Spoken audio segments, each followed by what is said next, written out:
여러분들이 자녀들에게 유산을 물려준다 하면 무엇을 물려주시겠습니까? 많은 사람들이 무엇이 가장 중요한 유산일까 생각하면 생각하는 것 중에 그래도 자녀들이 먹고 살 만큼 경제적으로 좀 뒷받침을 해줘야지, 그 이야기는 바꿔서 얘기하면 가장 중요한 것이 경제적인 문제라는 생각을 갖고 있는 것입니다. 또 어떤 사람은 그래도 우리 자녀들은 사회에서 좀 존중받는 삶을 살아야지, 그래서 좀 배우는 것도 좀 많이 배우고 사회적인 명예도 좀 있어야 되고 권력도 좀 있어야 되고 많은 유산으로 남겨줄 그 생각들을 하게 됩니다. 요즘 우리가 많은 분들이 생각하는 것처럼 우리 자녀들에게 좀 먹고 살 만한 것을 좀 넘겨줘야 되겠다, 부동산에 대한 이런 열망들이 얼마나 큰지, 우리도 깜짝깜짝 놀라게 부동산을 구입하고 가격이 늘어날 때마다 얼마나 행복해 하는지, 주변에 만나는 사람들을 이야기를 들으면 부동산 얼마에 샀는데 얼마가 올랐다, 참 행복해서 얘기하는 소리를 들었습니다. 그것이 가장 중요하다고 생각하고 중요한 것처럼 여겼는데, 근데 요즘은 그게 얼마나 짐이 되는지 감당할 수 없어서 무너져 내리는 가슴을 쓸어내리며 밤잠을 이루지 못하는 분들이 계십니다. 사람들이 생각하는 중요하다고 하는 것은 이렇게 어느 시기에 또 어느 정도에 따라서 복이 되기도 하고 또 그것이 화가 되기도 합니다.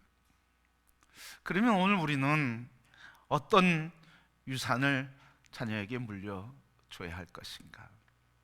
오늘 본문의 말씀은 솔로몬이 아버지로부터 받은 유산, 그것이 얼마나 좋은지, 자기는 다 그렇게 살지 못했어도 자녀들은 아버지와 같이 할아버지와 같이 그렇게 살기를 원하는 마음으로 자녀들을 위해서 축복하며 이 복을 유산으로 받아라, 그렇게 말씀하고 있는 것이 오늘 본문의 말씀입니다. 다윗은 솔로몬에게 어떤 복을 주었을까요? 어떤 복을 유산으로 물려주었을까요? 열왕기상 2장 2절 3절 말씀해 보면 다윗이 솔로몬에게 이렇게 죽음 앞에서 유언했습니다. 내가 이제 세상 모든 사람이 가는 길로 가게 되었으니 너는 힘써 대장부가 되고 네 하나님 여호와의 명령을 지켜 그 길로 행하며 그 법률과 계명과 율례와 증거를 모세 율법에 기록된 대로 지키라. 그리하면 네가 무엇을 하든지 어디로 가든지 형통할지라. 자, 이 솔로몬은, 다윗은 솔로몬에게 무슨 유산을 줬냐면 형통의 유산을 주었어요. 네가 형통할 것이다. 이 형통의 유산을 주는데, 이 형통의 유산은 하나님께서 우리에게 주신 말씀을, 하나님 여호와의 명령을 지키고 그 길로 행하면, 그러면 형통할 것이다. 여러분, 우리 솔로몬이, 다윗이 솔로몬에게 준 이 축복, 그 축복을 솔로몬은 받고 이것이 자기에게 가장 중요하다고 생각한 거예요. 그래서 이 축복을 자녀에게도 지금 축복하고 있는 것입니다. 성도 여러분, 여러분들은 자녀들에게 무슨 축복을, 무슨 복을 유산으로 물려주기를 원하십니까? 복을 복되게 하고, 그리고 우리에게 형통을 형통케 하고, 하나님의 은혜를 은혜되게 하고, 삶을 삶되게 하고, 소망을 소망되게 하시는 이 근원이 되시는 하나님의 이 말씀을 지켜 형통케 하는 말씀을 유산으로 물려주는 성도가 되기를 축복합니다. 스페인에 지저스라고 하는, 예수라고 하는 이름을 가진 88살의 남성이 있었습니다. 이 사람이 어느 날 복권을 샀는데, 복권에 당첨되었는데 금액이 17억 7천만 원이었습니다.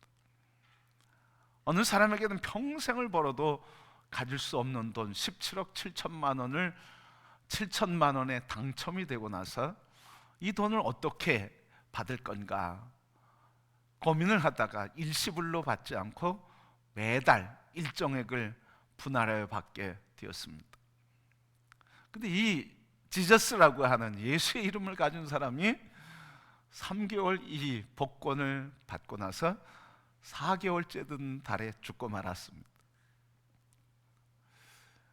여러분, 유산을 받는 것도 중요하죠. 복된 유산을 받는 것도 중요하죠. 그렇지만 더 복된 것은 뭐냐면 받은 유산을 누릴 수 있는 것은 더 복된 줄 믿습니다. 우리가 하나님께로부터 하나님의 말씀을 우리에게 주셨습니다. 바로 하나님께서 말씀이 되셔서 우리에게 주신 것이 성경입니다. 말씀이신 예수님이, 말씀이신 하나님이 육신을 입고 이 땅에 오신, 인격체로 오신 분이 예수 그리스도이십니다.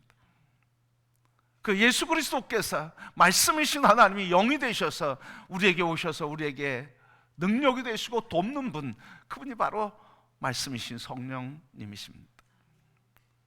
바로 이렇게 하나님 우리에게 주신 이 놀라운 말씀의 축복을 받고 그것을 유산으로 받았는데, 더 중요한 것은 이 유산을 누리는 복이 더 복이 있는 줄 믿습니다.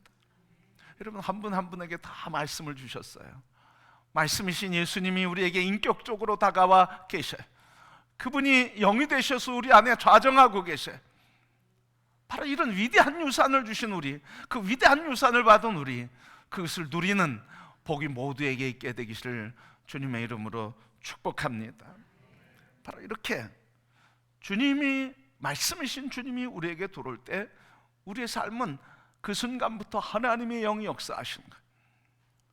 말씀이 우리 안에 들어올 때 그 유산을 받은 우리에게 그 말씀을 통해서 지혜가, 말씀을 통해서 생명이, 위로가, 그리고 우리의 말씀을 통해서 인생의 길이, 그리고 어둠 속에서도 빛 가운데 생명의 부유함과 치료와 능력을 받으며 살게 되는 복된 인생이 그 말씀으로부터 이루어지게 되는 줄 믿습니다. 성도 여러분, 오늘 여러분 안에 이 복이 있는 것을 감사합니다. 여러분 안에 이 축복의 유산이 있는 것으로 인해 하나님을 찬양하길 바랍니다. 그 축복의 유산을 누리게 하시는 성령의 역사를 찬양하시고 노래하시길 바랍니다. 그래서 이제부터 세상을 바라보며 세상의 기준관의 가치관에 따라서 내가 돈이 얼마나 있는지, 배운 게 얼마나 있는지, 얼마나 건강한지, 자식은 얼마나 잘 됐는지, 얼마나 명예를 얻었는지, 그것 가지고 복된 인생의 기준이 되지 말고 우리 안에 계신 예수 그리스도, 말씀이신 하나님, 그 능력이신 성령님이 나의 주가 되심으로 인해서 기뻐하고 그분을 자랑하며 그분이 우리에게 복이 되신 것으로 인해 기뻐하여 살아가는 성도가 되기를 축복합니다. 그러니 우리 예수 믿는 사람은 뭐니 해도 복을 받은 사람이에요. 하나님이 여기에서 계시고 그분이 역사하시고 그분이 길 되시고 생명이 되시고 구원이 되시고 치료가 되시니 예수 믿는 사람보다 복 받은 사람 없음을 믿습니다. 그분이 누구예요? 그 주인공들이 바로 여러분들이에요. 여러분에게 주신 하나님의 복을 보시길 바랍니다. 여러분을 통해 나타내고 증거케 하신 하나님의 역사에 붙들리시기를 축복합니다. 그래서 날마다 탄식하지 말고 우리 안에 계시고 주시고 공급하시는 성령의 역사 안에서 말씀의 축복을 누리며 그 말씀의 능력을 누리며 살아가는 존귀한 자녀 되기를 축복합니다. 자, 여러분, 다윗 왕이 죽는 날 임박해서 아들 솔로몬에게 물려준 유산이 바로 하나님의 말씀이에요. 근데 그때 말씀을 주시면서, 이 유산을 주면서 말씀을 지켜라, 그것을 순종해라, 그러면 모든 일에, 그리고 무엇을 하든지 어느 곳에 있든지 형통하리라 그랬어요. 여러분, 말씀을 지켜 순종하면 어느 곳에 있든지 무엇을 하든지 형통의 복이 있습니다. 형통하다는 이 말씀은 사갈이라는 뜻의 사칼이라고 하는 말인데, 이 사칼이라고 하는 이 말의 뜻은 통찰력, 이해력이라는 거예요. 통찰력과 이해력이 형통하다는 뜻이에요. 왜 이해력과 통찰력이 형통일까요? 근데 이 이해력과 통찰력은 사람의 지식에 대한 것만이 아니라 신적인 세계에 대한 이해, 하나님이 이루시는 것에 대한 이해, 하나님이 행하시는 것에 대한 통찰력을 말하고 있어요.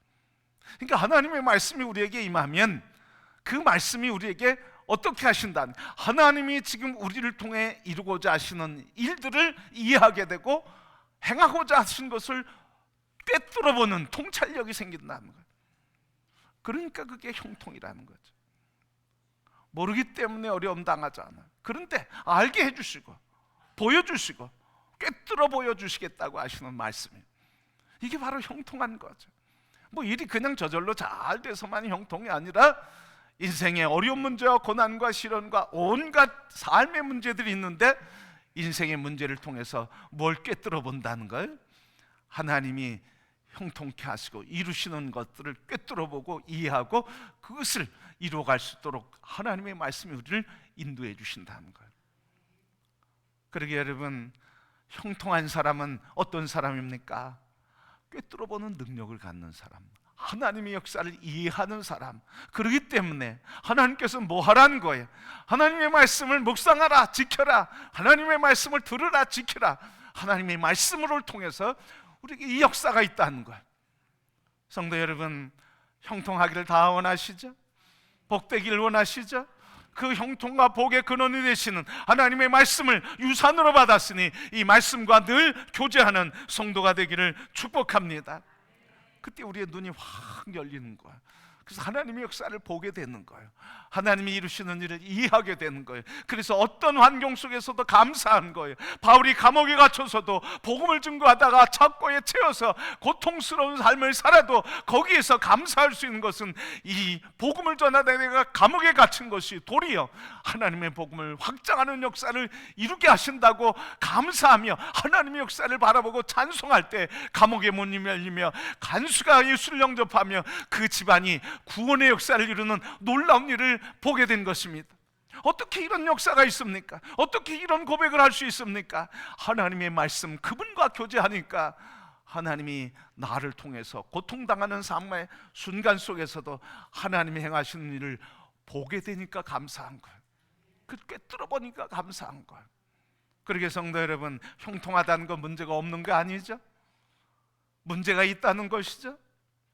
형통하다가 하는 것은 잠잠하다, 잔잔하다는 뜻만 아니죠. 요동치는 인생이 있다는 거죠. 그러나 이 요동치는 인생 속에서도, 소용들이 치는 인생 속에서도, 어둠 속에서도, 시련과 아픔과 질병 속에서도 그것을 꿰뚫어 역사하시는 하나님의 역사를 말씀을 통해서 우리에게 가르쳐 주심으로 우리는 그 역사를 보고 하나님이 행하신 것으로 인해 형통케 하시는 은혜, 평강의 은혜 누리게 되는 줄 믿습니다. 그래서 말씀을 우리가 유산으로 받아 그 말씀을 묵상하고 교제할 때 우리는 세상의 환경에 요동치지 않고 기쁨과 슬픈 일 그것에 좌우되지 않고 범사에 은혜를 누리며 살아가는 복된 인생이 되는 줄 믿습니다. 늘 말씀과 교제하시기를 바랍니다. 말씀이신 주님과 사귀기를 바랍니다. 말씀이신 하나님과 함께 그분을 예배하고 경배하는 성도가 되기를 주님의 이름으로 축복합니다. 세계가 한국의 성장과 발전에 대해서 깜짝깜짝 놀래요.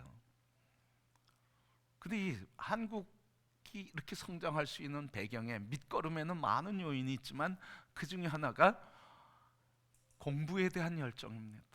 학문에 대한 열정, 배움에 대한 열정. 그래서 어떻게 해서든 내 자식은 대학을 보내야 되겠다, 성공시켜야 되겠다. 그래서 우리 한국의 이런 성장의 밑거름에는 바로 교육열이 빼놓을 수 없다 하는 거죠. 이 교육열은 다른 말로 얘기하면 여러분 배움에 대한 갈증이잖아. 근데 한국에 이런 교육열 중에서 특별히 배움에 있어서 가장 기본이 되는 읽고 쓰고 이해하는 능력, 문맹률에 대한 것과 문해율에 대한 것들이 있어요. 글을 읽을 수 있는 능력, 문맹률이 얼마나 되냐, 문장을 이해할 수 있는 문해력이 얼마냐 이런 걸 보게 되는데, 우리 대한민국이 2006년도에는 문맹률이 0%에 가까웠어요. 모든 국민들이 다 읽을 줄 안다는 거죠. 글을 읽을 줄 아는 사람이 거의 없다는 거죠. 0. 몇 %인데 거의 그냥 0% 정도로 모든 국민이 다 읽는다 그랬습니다. 근데 여러분, 1920년도에는 문맹률, 글을 읽을 수 없는 사람들이 우리 대한민국에 얼마나 있었냐면 99%가 읽지 못했어요.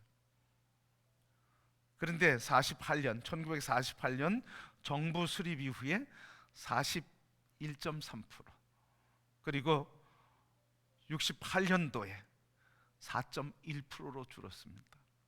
그리고 2006년도에는 그냥 0. 몇 %, 그냥 0%라 이렇게 얘기하는 세계 문맹률의 1위가 됐어요. 그러니까 다 읽을 수 있다는 거죠.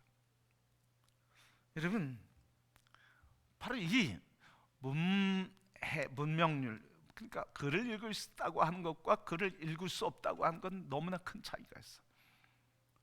세계 통계를 보면 문맹률과 문해율이 높은 지역과 나라들은 대부분 경제적으로 부유하고 선진 국가에 들어가요. 근데 문맹률과 문해율이 낮은 곳은 선진 국가는 멀리 경제적으로 어려움과 그리고 공핍과 그리고 빈곤과 기아가 넘친 삶을 살아요. 그렇기 때문에 지금도 세계 가난한 지역을 보면 문맹률이 낮아요. 그런데 여러분, 바로 한국 사회에 이렇게 경제적으로 부흥할 수 있는 것은 문맹률이 높았기 때문에 도움을 받았다는 거죠. 바로 문맹률을 높이고자 했던 이 말씀을 오늘 말씀에 적용하면, 바로 하나님의 말씀을 읽고 묵상하고 듣고 하는 하나님의 말씀을 읽는 삶이 우리의 삶을 경제적으로도 부유케 한다는 것. 우리 하나님 마음으로 성경을 읽자 하는 우리 시간을 지금 보내고 있습니다. 근데 좋은 모습도 있고 안타까운 모습도 있어요. 좋은 모습은 하나님 마음으로 성경을 읽자 하면서 속해 통계를 이렇게 쭉 비교해 보면 그래도 그 전보다는 성경을 더 읽는 것을 봐요. 그런데 어느 속은 그때나 지금나 여전히 성경을 읽지 않는 것을 봐요. 여러분, 일주일에 성경을 우리가 읽는 걸 보면 그냥 하루에 4장 5장인데 4장씩만 하면 6일 읽으니까 24장이에요. 그러면 2명이 되면 48장이죠. 3명이 되면 72장이죠. 바로 여러분, 이렇게 성경을 읽자고 하는데 아름다움도 있지만 아직 여전히 안타까움이 있다는 거예요. 왜? 우리가 그렇게 복받기를 원하는데, 하나님 말씀을 읽으면, 하나님 말씀을 들으면, 하나님 말씀을 배우면 하나님께서 주신 우리의 지혜, 하나님께서 이루시는 이 이해력과 통찰력을 주셔서 하나님이 이루시는 일을 우리가 받게 되고 누리게 되는데 하나님 말씀을 읽지 않는다는 거예요. 그러니까 안타깝다는 거예요.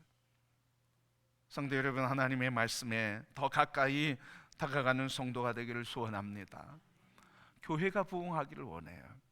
근데 여러분, 교회 부흥의 시대와 하나님 말씀을 읽고 묵상하고 배우는 시기와 일치하고 있다는 거예요. 한국 사회가 하나님 말씀을 읽으면서, 그리고 이 한국교회 초대교회의 사경회를 통해 성경을 배울 때 부흥의 역사가 일어났습니다. 그리고 70년대 이후에 하나님의 말씀을 교회마다 배우자고 성경 공부가 불같이 일어나고, 그리고 제자가 되자고 불같이 공부를 했습니다. 그래서 한국교회의 부흥과 성장은 바로 이와 같이 말씀과 함께 갔습니다.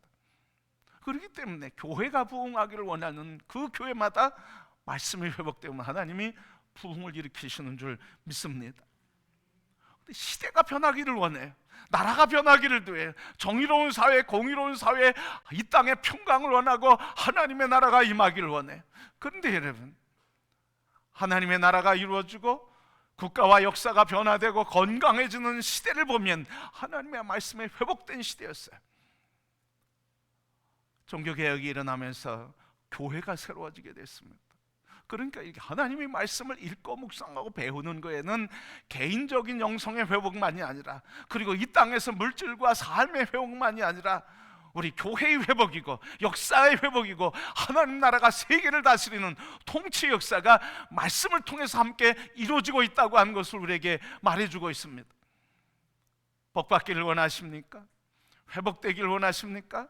이 나라가 강건해지기를 원하십니까? 세계가 하나님 나라 이루기를 원하십니까? 이 모든 소원을 담아 우리는 하나에 집중한다고 하면 말씀으로 돌아가고 말씀을 읽는 것. 성도 여러분, 말씀으로 돌아가시기를 주님의 이름으로 축복합니다. 바로 말씀 회복이 우리 개인의 회복이고 가정의 회복이고 재정의 회복이고 건강의 회복이고 교회의 회복이고 나라의 회복이에요.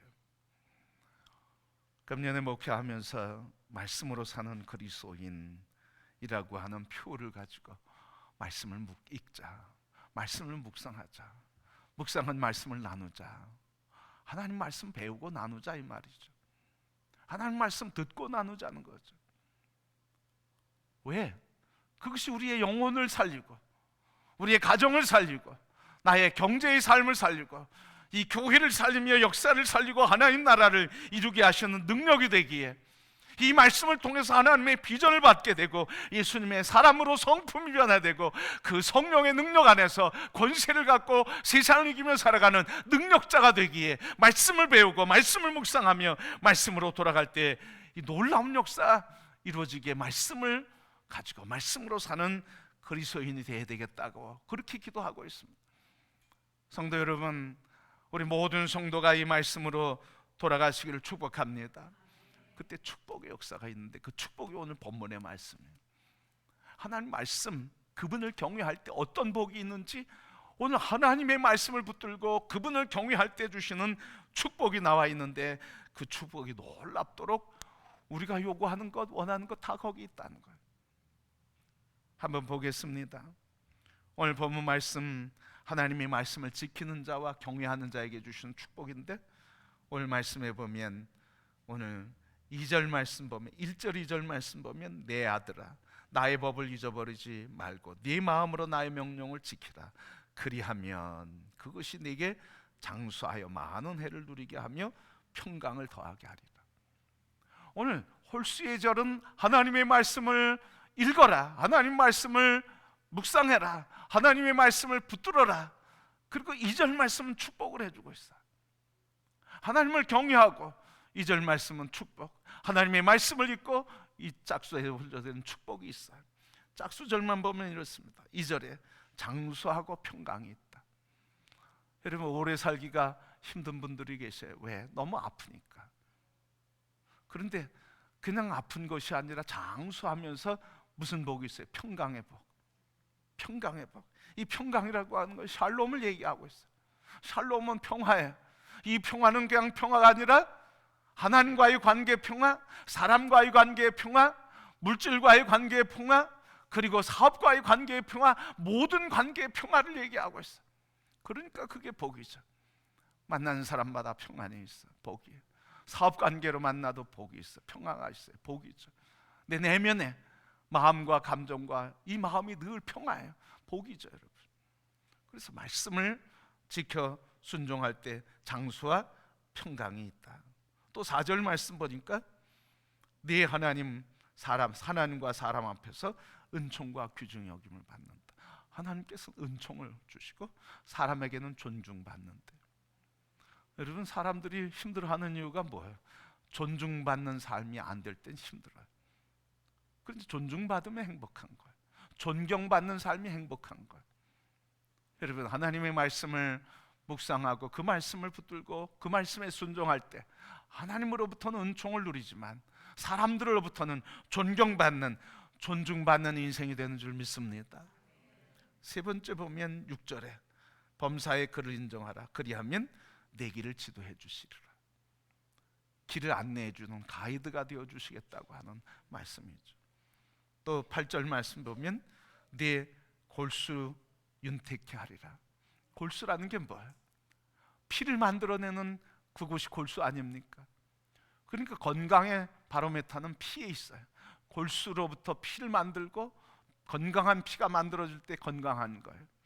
그러니까 하나님 말씀을 지켜 행하면, 배우면 골수가 윤택해 건강하게 된다. 그 다음에 오늘 10절 말씀 보면 또 뭐라고 그랬습니까? 내 창고가 가득 차고 네 포도즙 틀에 새 포도즙이 넘치리라. 물질의 복을 주시겠다는 거예요.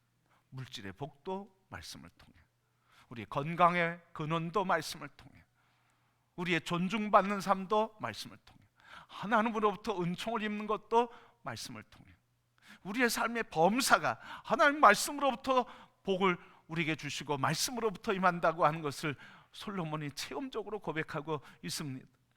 여러분, 솔로몬이 체험한 이 고백, 그리고 이 고백이 우리 모든 성도들의 체험이 되고 삶이 되고 고백이 되기를 주님의 이름으로 축복합니다. 그래서 진정한 값 있는 가장 귀한 유산은 말씀에 있어요. 성도 여러분, 여러분들이 여러분의 자녀와 가문에 말씀이 흘러가게 하는 축복의 통로요, 유산을 이어가게 하는 복된 성도가 되기를 축복합니다.